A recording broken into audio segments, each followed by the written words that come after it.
Taking a look at our Suzuki starting lineup, of course, Stewart at the top of the pack. Then you have Reed, Branden, Jesseman, who slipped back to third in the standings. Fonseca on that far inside gate. Matt Walker, been on a real good roll lately for the Simple Green Pro Circuit team. Billy Lanovich, don't count out that rookie. A little further down, you see some of the privateers. Randy Belay. I understand I said his name wrong last week, but sorry about that to all the Michigan faithful. Now, the car to sideways. We're getting ready to start the first 125 Moto from Broome Tioga. You see the new announcer's tower in the back. They are getting ready to light off that concrete start, and there they go. And you can see them getting back on the bikes, plowing through that mud, and the whole shot is going to come from the second gate over. Stewart picked right. Unbelievable. This kid was taking a big risk by leaving somebody on both sides of him. You see Chad Reed, who was beside him, comes out in second, so they must have shut down Fonseca on the inside.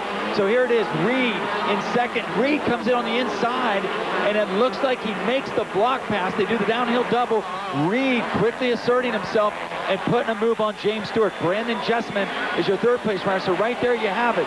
Second in the standings, first, and then the third place rider, Branden Jesseman. They have done an amazing job of getting this track in this good a condition right now. You see this guy's getting a little squirrely in there in the whoops from the ruts, but they've pushed all the mud off to the side. If you'd have seen this place yesterday, you thought, no way is the race going to look this good.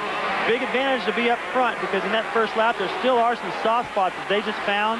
It's just going to ruin all their tear-offs in the first couple laps. Tough jump in that little double, but the first three get it done. Stewart choosing to go all green this week. Kind of a different look for James from what he's been doing lately. And you see him get a little problem coming on that corner. Let's take a look at the start again. You see Stewart almost hit Reed.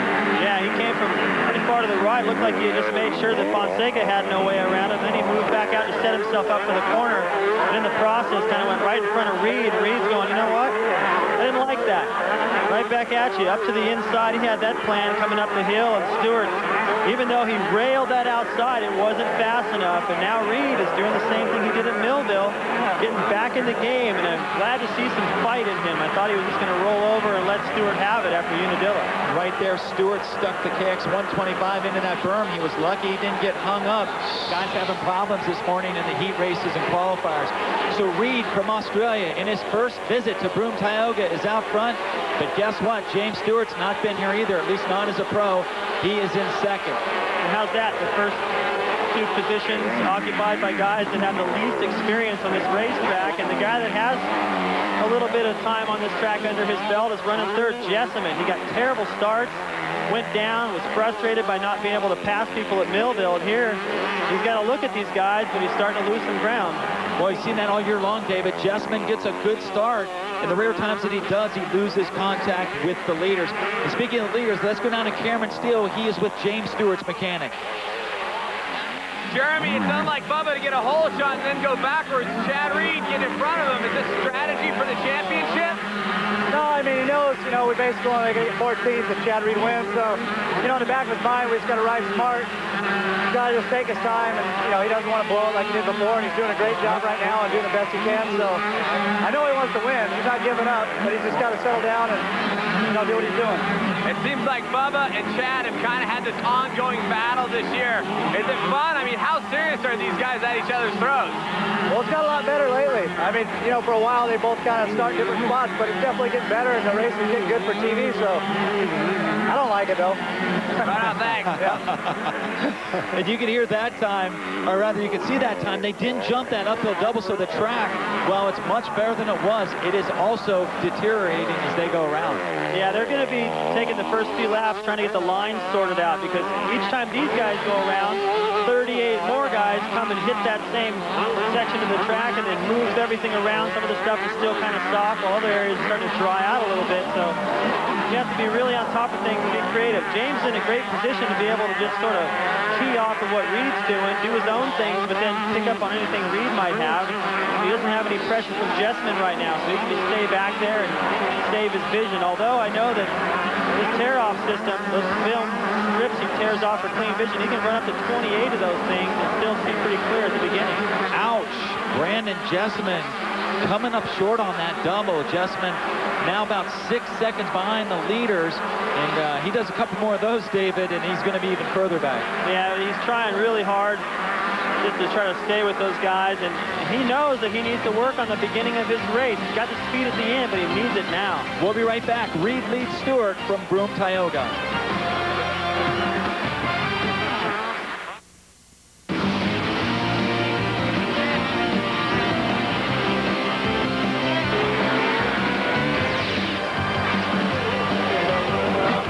Speed World's presentation of AMA Motocross is brought to you by Suzuki, maker of innovative motorcycles and all-terrain vehicles. And by Honda, the company that defines performance in motorcycles, ATVs, and scooters. Honda, performance first. Well, there's your leader, Chad Reed. It is between him and James Stewart now as third place Branden Jesseman has dropped slightly off the pace. And we have seen some pretty dramatic stuff between these two, and it looks, David Bailey, like it's starting to get closer again. Yeah, Stewart has learned all he needs to know. He's starting to get comfortable. You can see he's got some different lines. Oh, almost on the inside there. Sorry. Yeah, he's just letting Reed know, okay, I got you and we can raise you one, so step it up or you're going to have to give it up. Down the bottom of the hill, Stewart closing in there. You see his mechanic, Jeremy Albrecht, putting out the "Be Smooth, You Can Do It" sign. These guys have had an amazing summer together, winning 6 nationals in a row and 8 of the first 10. And now they're closing in on that championship. And it would be Jeremy Albrecht's first championship since he and Jeff Emmett got the 250 national title back in 1997 for the second time together. I'm so glad to see Reed up there fighting like this, really putting a challenge to Stewart. You know, and I have to think back to his interview at Millville. I'm really impressed with the poise that Reed's been able to keep. Whoa, whoa, man. Right when you mentioned that, David, about his poise, he just threw it away from about 2 stories above the Broome Tioga track. Looks like he got cross-rutted, and now it looks like he's got a problem with the bike, too. Yeah, he broke the front brake lever off. You can see the handguard dangling. It's just, I hope that doesn't get stuck in his front wheel. What a bummer. At least he's okay. Yeah, he's just talking about getting better from the shoulder, and, you know, going back to that interview he had in Millville, it wasn't like he was snapping back at anybody, just going, hey, you know, I haven't been able to ride quite like this because I've been injured. Watch this. He gets probably cross-rutted here a little bit. He wheelies into that. There's ruts going up the face. The back end catches one to the outside. It looks like a great whip, but he didn't mean it. His legs just buckled. Luckily, he just sort of folded, and Stewart wasn't so close that he got collected. Good thing Stewart wasn't committed there. That would have been bad. Now check this out from the other side of the track. This is privateer Casey Clark. Watch that. Just stabs his foot in the ground, and it throws him off the high side of the bike. He runs next to it, does a knack-knack, of course unintentional, just like Reed's deal. Jumps back on, a little bit more fortunate than Reed, and keeps going. This track is getting tough, and it's starting to reach up and grab these guys, and that front brake dangling is bothering me. I wish Reed would pull in and fix that. Now there goes Eric Sorby. He is your 4th place rider. Reed is still in 3rd even after that big crash. And speaking of Chad Reed, let's go down the mechanics area. Cameron Steele's with his mechanic, Davey Dye. Dave, we saw Chad crash. What happened? It looks like something dangling from the motorcycle. Yeah, he broke the front brake off, so we're going to try to either cut it off or do something before it hurts him. So is it harder for him to ride? I mean, there's a lot of uphill and downhill here, and the mud's definitely something that's a little more difficult. Will it really inhibit his race? Oh, yeah, for sure. Front brake's crucial here, all the downhills and getting into the berms, and so, you know, sucks, but go with it. That's racing. Yep. He's actually pretty lucky, you know, that because the ground is so soft that when you let off the power, it just sort of soaks you up as though you did put on the brakes. What bothers me, though, is the fact that it's dangling. That's wrecking his concentration, which is, I think, what might have happened in the first place. I just talked about how Stewart was applying the pressure. He decided, okay, it's time to make his move. He applied the pressure, and maybe Reed felt that and wasn't focusing, but he's looking at the mechanics area just to say, hey, get this thing fixed, I'm pulling in. There he gave a signal. It looks like he's coming around, and that thing gets caught in his front wheel, goes through the spokes, and it is going to be a big endo. But they're going to take the precautions. The right thing to do, he's going to lose some spots, but at least he'll probably be a little safer. He doesn't have a front brake at all now. They cut it off probably right by the number plate. It looks like something's still hanging off there, but it's not something that caught up in his front wheel. Now, back up front, 3rd place is now Eric Sorby. Danny Smith is 4th. Ernesto Fonseca is 5th. There you see Factory Connections, Mike Byrne, and then Chad Reed is 7th. Let's go back down to Cameron in the pit area. The guys guys, I'm here with Dave Dye, Chad Reed's mechanic. We saw Chad go down, broke a part of his bike. I saw him pull into the pits. What happened? He snapped the front brake off, and, you know, instead of it dangling, sitting there, beating him to death, we cut it off. So we can finish the race at least. Talk about riding the race here in the mud, the uphill, the downhill. I mean, it's tough. Being one of the fastest guys in the world, no brakes, got to be even tougher with these conditions. Yeah, it's tough anyway, and without a front brake, it's even tougher. So he's going to push it, though, and see what we can end up with. Get as many points as we can. You see Fonseca coming down the inside of Southwick winner Danny Smith. And Danny looked over and knew right there he had no place to go, so he gives up that spot.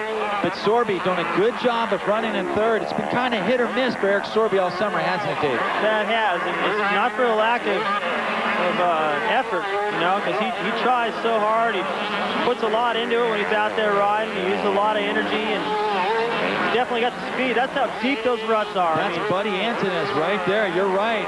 He gets stuck, and he kind of holds up Brock Sellards as well. But back to the front of the pack. James Stewart is now within a few laps of what would be obviously his first national championship. He's a rookie, but this would also make him the youngest national champion ever. We can take a look back to one of the oldest riders in the field, Antonis. Well, he lost his footing on the inside. You couldn't quite see that, but you could see that the berm was so deep that his left foot actually got yanked off the peg. So he was just riding around that berm, kind of hanging back with both feet behind the pegs. And once they get back there, if anything happens to the front end, you're going down. And back up to Stewart, as I was saying, he would be the youngest rider ever to win this championship if he could just hold on a few more laps here at Broome Tioga.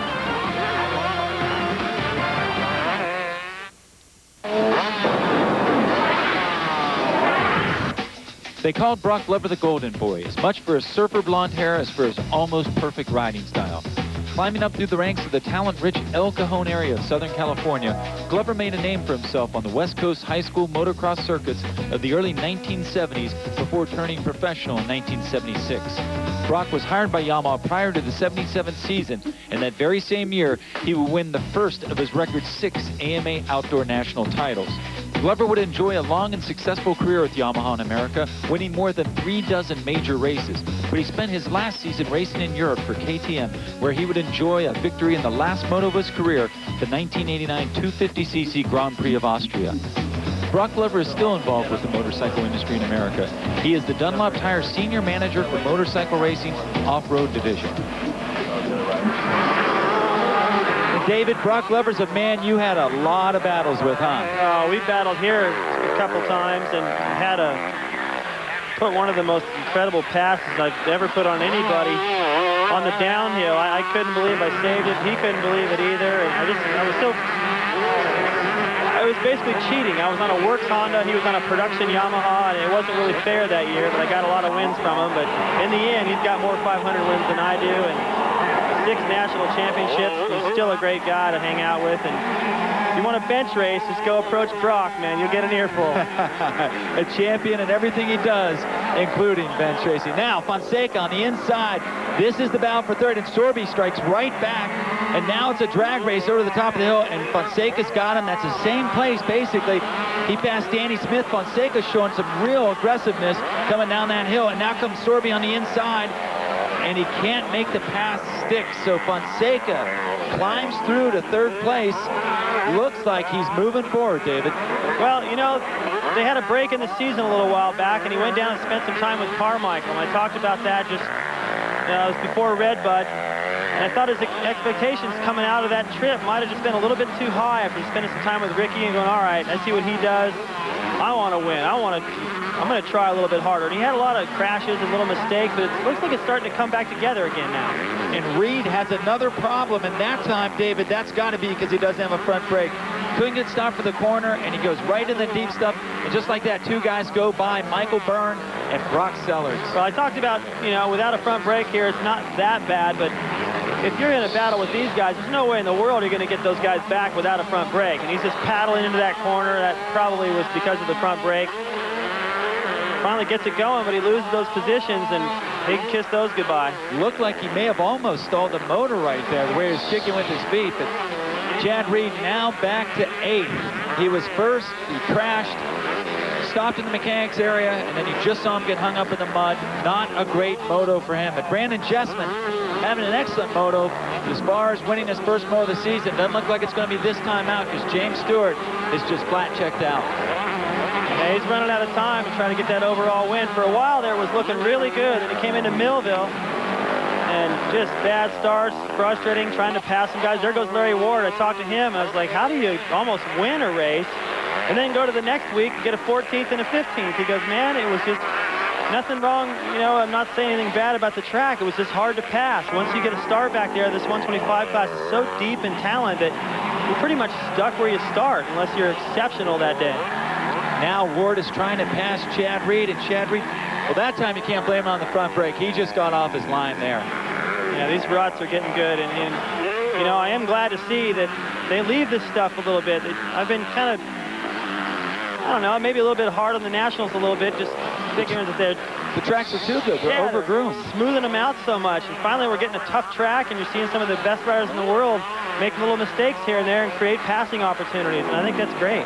Right there, Reed goes off the line again, so he lost 3 spots on that lap with basically errors in corners, some of them from the front brake, but that one going up a hill couldn't have been. But up front, James Stewart on his way to his 14th moto win. He's already got the rookie record for wins in a season. He's closing in on Steve Lampson's all-time record. It's just been a great season for James Stewart. Who could have expected this from a kid out of Florida who turned 16 on December 21st last winter? Well, he lost the Supercross series, and I thought he might carry some of that into the outdoors, but just like Carmichael in his rookie season, lost the indoors, learned his lesson, came outdoors, and won on his first try. And we saw Travis Pastrana do the same thing. Let's go to Cameron down the pits. Davey and David, I'm down here in the pits with Big James. Your son, James Stewart, closing in on his first ever professional title. Is there nerves here? I mean, are you excited? What's going through your mind?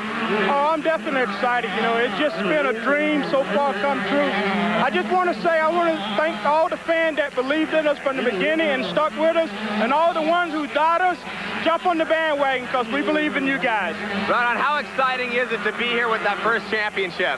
I'm very excited. You know, I'm really speechless, to be honest with you. It's just, I don't really know what to say. You know, I mean, it's just, I'm just so happy. You can see he's excited. David Bailey, you can probably give us a little insight on that first championship yourself. It's a pretty special feeling, and it's something you dream of, just like Big James was saying. And you know, I hadn't won a race until that year in 1983, and then I won the championship. I won both indoors and outdoors, and it took a while for it to sink in for me to really believe that I was as fast as the records showed. And this kid's going through the same thing. He's had a while to sort of savor this points lead, though. Mine, I only won by a couple points over Barnett. Well, you can see the fans giving their approval to the new king of the 125 class in America, James Stewart. And like Papa Stewart said, jump on the bandwagon. This guy is going to leave no doubt about his performance in his rookie year. He's already beaten Carmichael's record, and now he is #1. James Stewart, your 2002 AMA Chevy Trucks 125 national champion. When we return, we'll be talking to the new #1, James Bubba Stewart.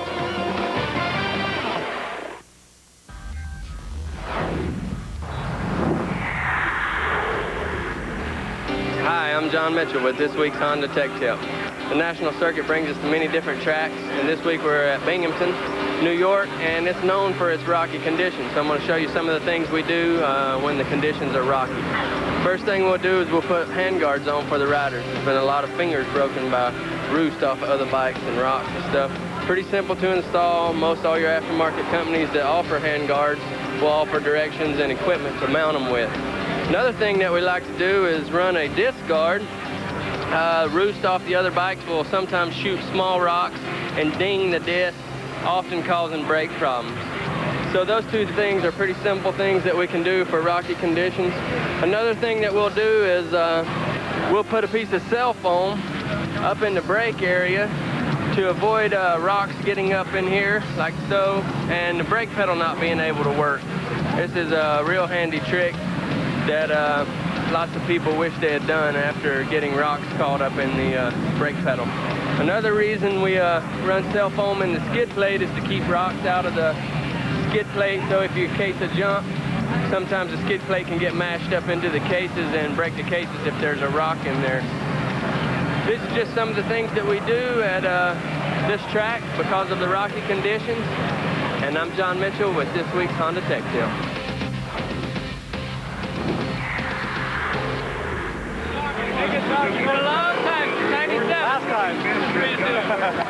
All right, good job.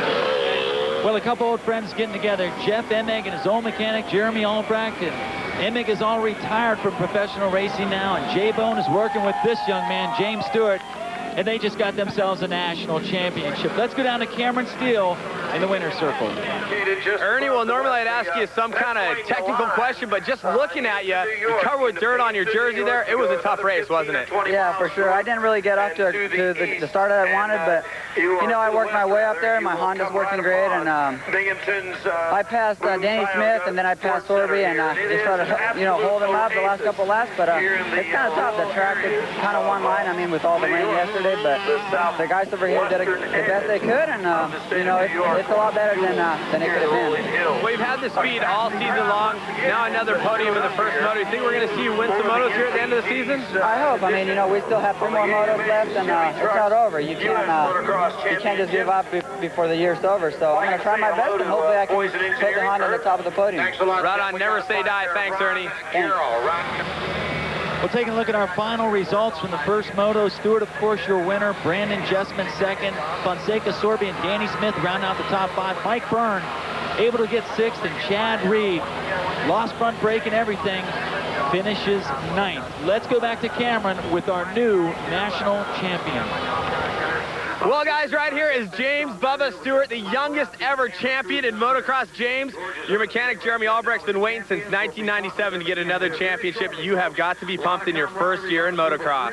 Yeah, man, I was nervous on the gate. I didn't want to say no, but I was nervous. But, you know, when I got behind Chad, I mean, I felt good. I was just riding behind him, and he's making a lot of mistakes. I knew he was going to crash out there, and, you know, I'm so happy. I'm so happy you can hardly talk. I mean, the battle's been Chad Reed, been Branden Jesseman. How much have you been focusing on the championship? No, I mean, I just go race by race, and I'm glad to wrap it up in the first moto. I wish I'd have done it last week, but I'm stoked. I'm stoked. Jeremy, the last time was with Jeff Emig. Talk about the differences in these riders, and the first time out for James Stewart, you have to be impressed. Yes, sir. Definitely. I mean, age is a huge difference. Emig kind of waited later in his career to do it, so yeah, it's been great. It's a lot of fun working with him, you know, kind of learning with him, and it's kind of cool pointing out where to go on the track because he didn't even know where to go, so it's great. It's been awesome.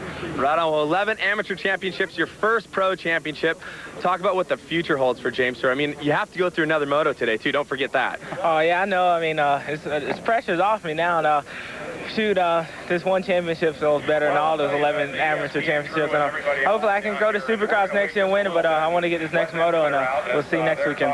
Well, it's all gravy from here for James Stewart. James, here it is, your first #1 jersey. Ladies and gentlemen, champion James Bubba Stewart. Man, David Bailey, it really drives home just how old he is when you look at those braces behind that big smile. Just think how fast he's going to be when he gets those off. Taking a look at the laps led so far this year, James Stewart almost 4 times as many as Chad Reed. They said it was going to be a close fight. It has been for second. And when you take a look at the Stewart file and the records he's starting to get, he is breaking some of Ricky Carmichael's very early records. Can't wait to see what this kid does next. Let's go back down to Cameron in the winner's circle.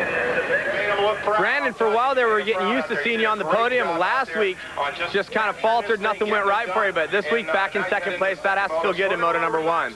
Yes, definitely. I mean, I can't thank my Suzuki with long-time Michelin tires coming out to a great start. And my RG3 suspension worked great out there with all the, you know, it's getting really rough and a lot of ruts and stuff. And my stock goggles, I could see great the whole moto, too. So, I mean, just got to go out, get a good start next moto, and stay on 2 wheels.